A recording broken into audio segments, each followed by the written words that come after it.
Tons of information just dropped about the Black Ops 6 zombies. And it looks like Treyarch's taking inspiration from Cold War and BO3, which I think are obviously some of the best recent ones. They kind of skip over BO4 in there, but I think there's a lot of systems that are just there. Omni movement's gonna be coming in. There's a ton of just new options in the way the mode's gonna work. And I think overall it just kind of lends itself to both new and like OG or experienced players. It's gonna be round based, which is returning. Obviously we've had big map for a little while. We had Outbreak back in Cold War, and it looks like they're focusing mainly on round based zombies, which is huge. I think when you split your focus too much, then you end up with a product that just isn't as good as your core audience wants, right? So I think although people do like big map, Outbreak, and things like that, it's good to focus on this, and then maybe next year or something like that with the new Warzone map, big map, they'll probably also have an Outbreak map. We'll kind of have to see. I think that's kind of where that leaked big map thing is going, and maybe that's what'll be next year's, and they're already working on it because things that they work on for the game are that far out. So I'm gonna probably skip in with showing gameplay, which they put out 17 minutes of gameplay raw without a HUD, so you can kind of see different elements. So I'll probably just snip that in between, and you guys will kind of see that as I go through. And what'll happen is the gameplay you're mostly looking at will be the Terminus Island stuff. And then the COD Next, which will be on the 28th, which I'll be at, I'll be able to play Liberty Falls. So you guys will get a chance to look at that, which that'll be linked near the top description. You'll have more information as we get closer to that. So quick overview and introduction to round-based gameplay for a lot of people that haven't had a chance to experience it, whether you're just new to the zombies community or those types of things. Black Ops 6 is purely focused on creating the finest, most rewarding round-based experience Treyarch has ever made, which is kind of a hard to do, right? Many of the gameplay systems you'll be reading about will be familiar to veteran zombie players, while others are designed to grow the zombies community, which is very important, obviously, just to grow the community as a whole so you have more players. But for them, obviously, they want to make more money, so they have deliverables they got to hit, and allow newer players to explore more of the main quest more easily. And I think this goes back to a lot of times when what people don't realize is that when you're kind of entrenched in a specific community, you know the nuances of a lot of things. You would assume that, hey, everyone does the Easter egg, everyone's done it. And I'm sure they have metrics to see how many people actually have. For an example, it is in a game called Destiny, there's these things called raids, which are what majority of the content is driven towards the pinnacle content of doing this hard content. But on their metrics on the developer side, it just shows that most people don't do the raids. You'd be like, what do you mean? That's like the core piece of content. Well, some find it too challenging. They don't want to interact with other people. There's a lot of variables. And I'm sure similar things happening here, where the main quests aren't getting done as much as you'd like. And that's kind of why they hyper casualize them in Cold War. But I think they've kind of taken a step back and reevaluated how they want to do this. So there's this new system that they're integrating that'll allow the hardcore players to explore and experience the maps the way they want. And then later on, they'll make it a little bit easier for newcomers to experiment with these things, and then maybe try doing the Easter egg or the challenging stuff on the full version with the training wheels off, right? So you have those things, and there'll be time gated things so that right off the rip, no one's going to be able to do the easy way. It'll take some time before they do that. So at the most basic level, one of the first Black Ops 6 round-based zombies maps involves you and optionally up to 3 additional teammates. So we're going back to the 4-player format, exploring and eventually break out of the maximum security prison complex called Terminus Island. Delve a little bit deeper and you realize your chances of survival are greatly enhanced by adept avoidance of crowds of wandering corpses as you line up to killing blows. Essence and salvage, the currency of round-based zombies. So this is similar systems that we've had for a while here. You get essence, and this is used for a various number of things: opening doors, upgrading equipment, buying other things, transporting from here to there, perks. It goes on and on. Ammo caches, you use essence for pretty much everything. Start the time trials or the little trial challenges, those are back. You get all of that when you go through with it. Salvage is to access the ammo mod and apply a special elemental power to your current weapon via an arsenal machine. to upgrade the rarity tier, which kind of what we experienced in Cold War, and to build specific tactical equipment, lethal equipment, and support equipment at the little crafting benches or tables. And this is where you would be, you know, these are pretty useful for specific things, and you know, maybe even crafting self-revive. That's part of the support equipment. But it doesn't look like streaks are back. Maybe that's part of there. Expect additional details on these gameplay systems as you progress through this blog, because they're going to go through main details. So the main quest, every zombies map has a main quest that you're left to your own devices to solve. Usually after the route to the Pack-a-Punch machine has been completed, the main quest for Terminus follows a similar pattern, and you're free to fully explore the prison area, ocean, and smaller islands with tactical rafts at your disposal to explore one of the largest round-based zombie maps ever created. That's interesting. That means it's going to hopefully take longer, unless, you know, the leakers find out all the steps like I think they did with Cold War. One of the more thrilling aspects of zombies is the complete freedom you're given to investigate a variety of odd, out-of-the-way, and seemingly innocuous parts of the map. Sometimes there's nothing to find. Sometimes an audio log, a document, or a strange artifact offers a clue to further discoveries. Occasionally, an entire hidden set of objectives is unearthed. And this is what happens. A lot of times there's this main Easter egg that you're going through that's really story driven. Then they have these bunch of additional ones that maybe it's Easter egg, a little mini one for a song or for the wonder weapon or for other things that inevitably work towards just having multiple things to do on a specific map. By the very nature, Easter eggs are redacted and cannot be discussed. Though we can state the veteran zombie players should expect plenty of side quests to discover as you dig deeper into the secrets of Terminus Island. And a lot of times, because there's so many, you kind of get distracted in thinking you're on the path of the main Easter egg, but you're really just doing a side Easter egg to accomplish those types of things. So while Treyarch is focused on making their main quests for each Black Ops 6 maps more challenging than those found in Black Ops Cold War, which is kind of what I already referenced, the studio is also adding an all-new guided mode to welcome more players into the world. It's kind of what I was referencing as well. This mode is planned to release later in the season after each map's launch to protect the sanctity of the traditional Easter egg hunt, where the community puts their heads together to find and complete the main and side Easter eggs. In this special mode, players will be able to receive focused guidance through the main Easter egg, with rounds capped to certain stages of their quest progression. All side quests and other Easter eggs will be disabled to ensure that experiencing the narrative is singular in priority. If you've ever been curious about jumping a zombie story with both feet, this is your time. And this also gives you a little bit more insight once this mode comes out. Obviously, once people figure out the Easter egg, the actual main Easter egg, along with side stuff, what will end up happening is they'll put this out, and then people realize, oh, dang, this is how they intended us to do it, and see how close that is to the actual thing. Because sometimes the community might think of things that maybe the developers hadn't initially thought of, and then you kind of get those ideas together. Players who complete a map's main quest will earn unique rewards themed after their respective map, with an extra reward for completing the main quest the old-fashioned way. Players will also earn a limited time calling card for completing a main quest before the launch. So this is similar to also like Destiny. If you do the raid on the first day or the first 48 hours, you get like this special calling card equivalent where you're able to rock that. And anytime you have that, people will know, oh, they did the Easter egg before the thing came out. Not that, you know, calling cards are all that, but maybe you collect them. You want to be able to, you have that collection of, hey, I did every Easter egg before the game basically walked you through it to get you going. And I think a lot of this can encourage people to get more involved, active in the Easter eggs going forward.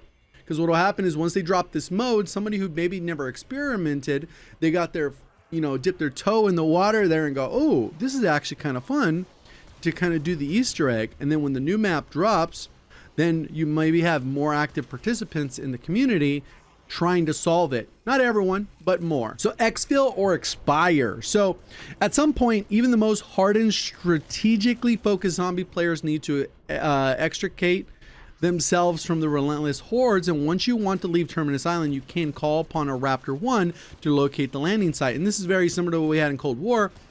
Every 5 rounds or so, you go to the phone and make the phone call, and then it'll call in the chopper. You go to the specific POI or part of the map, and then you just clear the area And once you've cleared the allotted number of zombies within the time limit, you just get on there and then you're allowed Xfill, and this allows you to just get out of the match if maybe you just want to start a new match or whatever the case is. Right here we can go ahead and kind of see a comparison of two different HUDs. This first HUD is similar to kind of what we have right now. And because of the flexibility with the HUD, you'll be able to modify it. So you can do something like this where you don't even see a mini map. So they've eliminated that feature. So you can really choose to play however you want, and they'll give us a bunch of different options that allow these to be modified depending on preference. So a ton of stuff there. So one of the biggest updates in this thing, I think, is going to be just awesome, is this new idle hand saving and stability feature. I'm more of a solo player when it comes to zombies. We're going to have, due to a variety of important reasons, including improved visual quality and lower file sizes, an internet connection is required for Black Ops 6, which people are aware of. Some people get upset about that. But it has some mitigation. So private matchmaking. New in Black Ops 6 Zombies, players can join another friend's game no matter how far they are through the game, providing the host has room in their game. So as long as you're not at 4, you'll be able to have people join you at any time. Pausing, saving, and recovery. At any point during a game, the following can occur. Pausing. You can elect to pause your solo match to take a quick break after a finite amount of time without continuing to play. The game will automatically save the match at the point it was paused. Load the save file to continue. Saving. For the first time in Zombies, you can elect to save your solo match at any time, provided you are at full health, aren't downed, dead, or actively engaged in Xfill. Load the save file and continue. Again, if enough time passed while you're AFK, the game will automatically save your game state so you won't lose your progress. Recovery. On a rare occasion, the game server, your internet, or a combination of two conspire to prevent your continued enjoyment of the game, and you disconnect, solo players can load up your save close to the point the time you disconnected and continue from that point.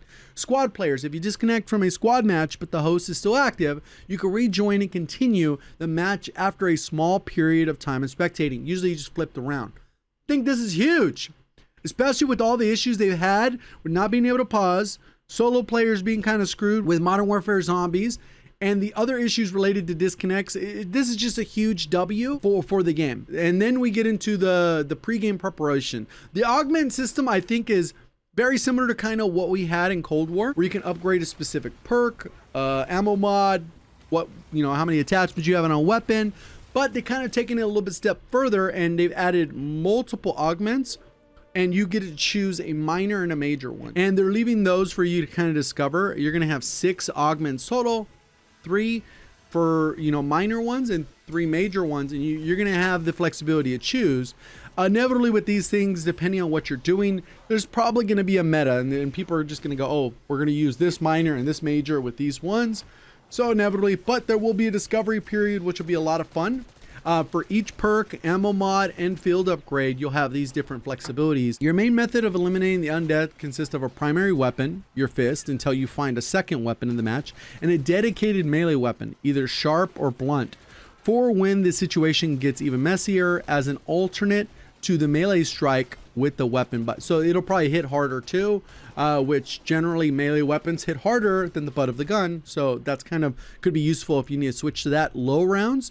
Because usually melee gets you up to a certain number of distance in Zombies where you can save that ammo until you get the opportunity to open enough doors to pack a punch or whatever the case is. So you're not just burning through ammo and having to buy ammo if not enough is dropping. Weapons can also be purchased with essence and wall buys, dropped and swapped between teammates, which is kind of cool. Improved with damage increasing rarity found in Arsenal machines. Improved different ammo mods from Arsenal machines, and improved significant with damage, sometimes hidden effects and additional ammunition reserves at the pack-a-punch machine. And they say sometimes a hidden effect because sometimes when you do a particular pack-a-punch, it might make a weapon full auto. It might make it so that it shoots frag grenades or something like that, and it can have a completely different shift on how the weapon functions. So field upgrades, we get the Ether Shroud is back, Frenzied Guard, Healing Aura, and an Energy Mine. And then there's a new one, which is called Dark Flare. You regenerate a massive amount of beam that deals lethal shadow damage. The beam penetrates everything in its path. Example of an augment for the Dark Flare. So the minor augment, it says zombies can be impacted by the beam are slowed. So normally they wouldn't be slowed, but then because of the minor augment, it'll make it so they are slowed. And then the major augment, it says Shadow Ball. This beam is replaced by a sphere, damages enemies as it travels and detonates at the end of the duration. So then it completely shifts that. So that's pretty dynamic changes there to one thing. So you're going to have all these combos and variations where you're going to go, okay, well, I don't really like that one paired with that one. And you're going to be able to synergize some of the best combos that are available. Tactical equipment will be available at the crafting station. We're going to have the concussion, stim shot, basically stuff that we're used to. Monkeys, the Casimirs will be there. Lethal crafting, you can do frag, sticky, molotov, basically what we're used to and what's going to be available for multiplayer. Some of the support equipment that's going to be available is going to be the self-revive, which I mentioned, the ARCXD, a sentry turret, and then this new thing called the mutant injection, which temporarily transforms you into a mangler with all the bells and whistles, and that includes you being able to use the blaster as the mangler. Gobblegums, so custom packs, Gobblegum machine. Crack your teeth as well as your skulls and undead with a variety of custom Gobblegum packs based on your stored reserves of your killer candy. Pick a single pack to bring with you, with each containing 5 different single-use Gobblegums that you've chosen to access during the match via a special confectionery machine that holds each Gobblegum in your pack and spits out one randomly once you interact with it. So the rarity, obviously, it gets more rare. It's going to be able to get you some crazier stuff. So Gobblegums cannot be dropped or shared, but you can swap to different Gobblegum packs at any time during a machine by using the in-game menu. Changing your pack will reset the randomized order. New Gobblegums are earnable in-game simply for playing. Expect to earn 1 or more random Gobblegum every 3 rounds. You'll know when you've been awarded a new Gobblegum due to a reward sequence at the start of a subsequent round. Pretty straightforward. I think that's a better system than having to pay for them. So that works. There'll probably still be systems to pay for them. They do like to monetize stuff. We get the Perker Colas, which we're going to have all those. Juggernaut, Quick Revive, Speed Cola, Stamina Up, PhD Flopper, Deadshot Daiquiri, Elemental Pop, and then Melee Macchiato, which will replace a gun butt with a deadly punch that sends enemy flying, which just basically means you'll do your melee weapon, your dedicated melee, right? Perka Cola Example Augment. So for the Melee Macchiato, the minor one, melee reloads a portion of your held weapon. And then the Vampirism Major Augment is successful melee attacks heal for 25. And this is something that was in Cold War, is when you upgraded a melee weapon. And that's what made melee weapons so powerful in that you could stand still and just be meleeing and you would just keep regenerating health, even if you're fully surrounded. So the ammo mods are going to be inside this new machine called the Arsenal. Before they were part of the Pack-a-Punch machine in Cold War. And then recently in Modern Warfare Zombies, they were just kind of found and you equip them. Or you had them in your stash or whatever the case is. So Brain Rot, Cryo Freeze, Dead Wire, Napalm Burst, all coming back. But we're also going to get the Shadow Rift, which bullets deal shadow damage. Each bullet has a chance to spawn a black hole, striking normal or special zombies, warping nearby enemies away and dropping them from the air. So it kind of puts them into a little bit of a rift portal. Ammo mod example of the augment. On the specific Shadow Rift one, it says targeted. Drop zombies fall on other zombies. And then the major one is explosive rain.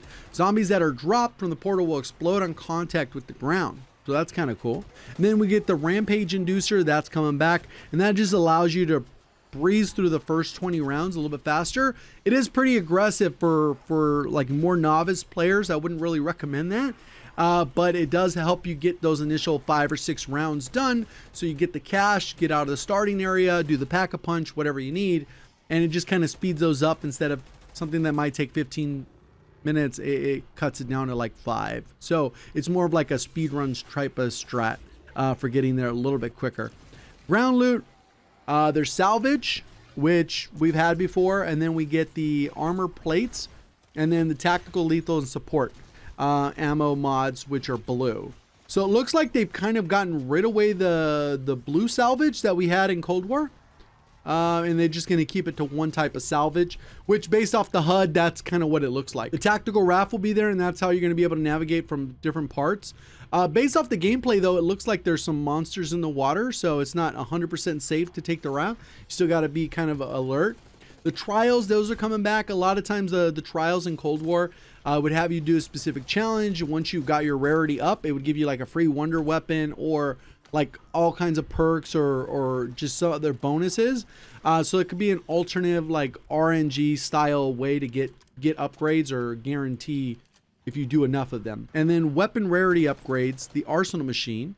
So use salvage and that'll basically upgrade your weapon. Uncommon, rare, epic, and then legendary, which we've been accustomed to for quite a while now. And then cost to access essence. So wall buys will be there with weapons, wall buys, armor levels, so you can upgrade the number of, you know, plates you have. You'll probably start off with 1 by default. Maybe there'll be upgrades for that later, but essentially you'll be able to get a 2 plate and then a 3 plate vest, which will be rarer. Mystery box costs essence like we're used to, and you'll be able to get a random weapon, wonder weapon, or one of those support items will be in the mix as well. Increase your firepower with pack a punch. Luckily with damage numbers, we'll be able to actually measure those things. I'm pretty sure it's going to be copy and paste kind of Cold War where it has everything has like a doubling effect. Wonder weapon, we get this new beam smasher, which looks pretty cool. For those advanced players hoping for a challenge, get ready to pull out all stops and learn a few new tricks as the round numbers climb. Zombies start to move with increased swiftness from shamble to run to sprint, and becomes more critical to learn escape circular routes. So just how to train zombies. Yeah, that's a basic fundamental. A living world of terror and traps. Terminus, a living world. Okay. Tentacle traps, so traps will be there. Void cannon trap. Where there's smoke, there's fire. Or in this case, there's an alarming, choking, lightning imbued cloud of toxic smog. There's a monstrously sized withering tendril intent on capsizing tactical rafts. And then incoming next steps, incoming comms, prepare for Call of Duty next on the 28th, and then pre-order, you get some pre-order bonuses.